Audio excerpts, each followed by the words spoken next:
Dustin, so good to see you. We are getting back to basics with the question, what is IRMAA and how does it affect what you will pay for Medicare Part B? If the Social Security Administration considers you a high income beneficiary, you will pay a surcharge known as the Income Related Monthly Adjustment Amount. Whew. And how high is high income? Sure. Well, in today's expensive world, for some, it's not going to be that high.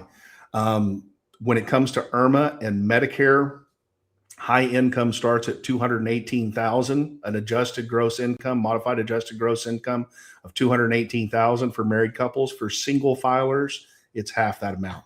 Mm-hmm. And how does this all relate back to Medicare Part B? So once on Medicare, the IRS looks at your modified adjusted gross income every year. They look at the 2 years prior. Okay. Mm-hmm.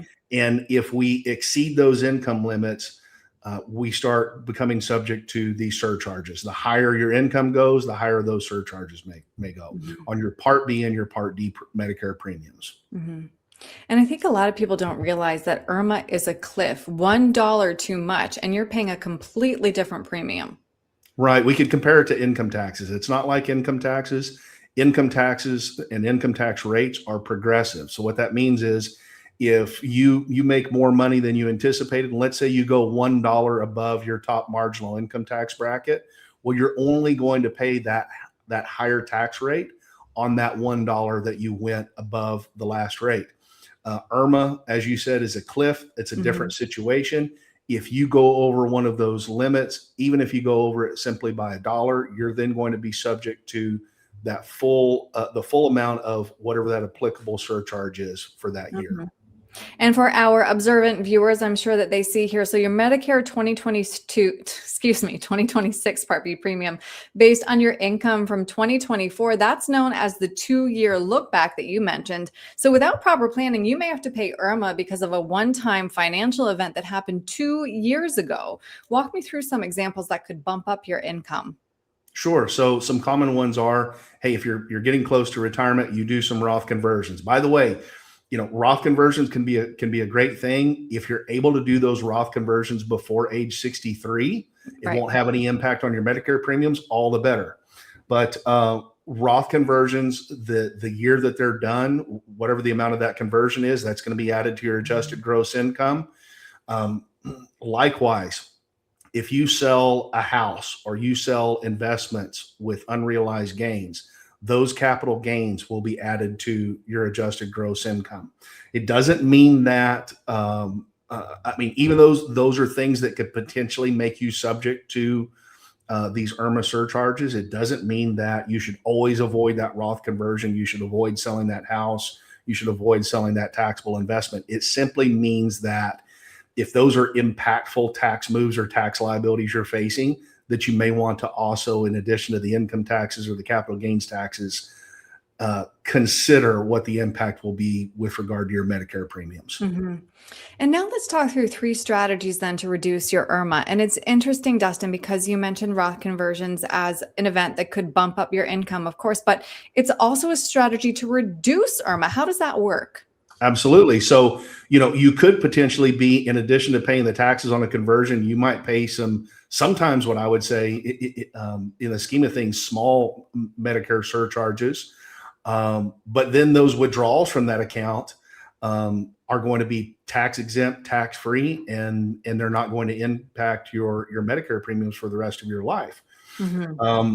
So conversions can help keep your Medicare premiums down. In a similar fashion, withdrawals from health savings accounts, if they're spent on qualifying medical expenses, keeps your modified adjusted gross down, keeps your Medicare premiums potentially down. Also, the contributions to an HSA account are tax deductible. So that means the last couple of years of your career, potentially before you go on Medicare, making contributions to that SHA could not only help you in the future keep your modified adjusted gross down by spending it tax-free, but it could knock down your adjusted gross simply by making those contributions the last couple of years before you start Medicare. And then we can think about things like if you're charitably inclined, charitable contributions in some cases may reduce your adjusted gross income. I say in some cases because in order to benefit from that, it's got to be fully deductible. And a lot of the time it's not. So a smart way to do that, if you're making charitable contributions in retirement, rather than using taxable money, for example, withdrawals from an IRA, taking that money and giving it to a charity or giving it to a church where it may not be fully deductible. Instead, you can use something called qualified charitable distributions.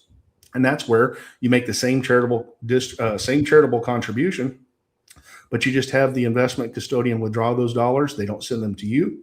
They send them directly to the charity. That's tax-free to you and tax-free to the charity.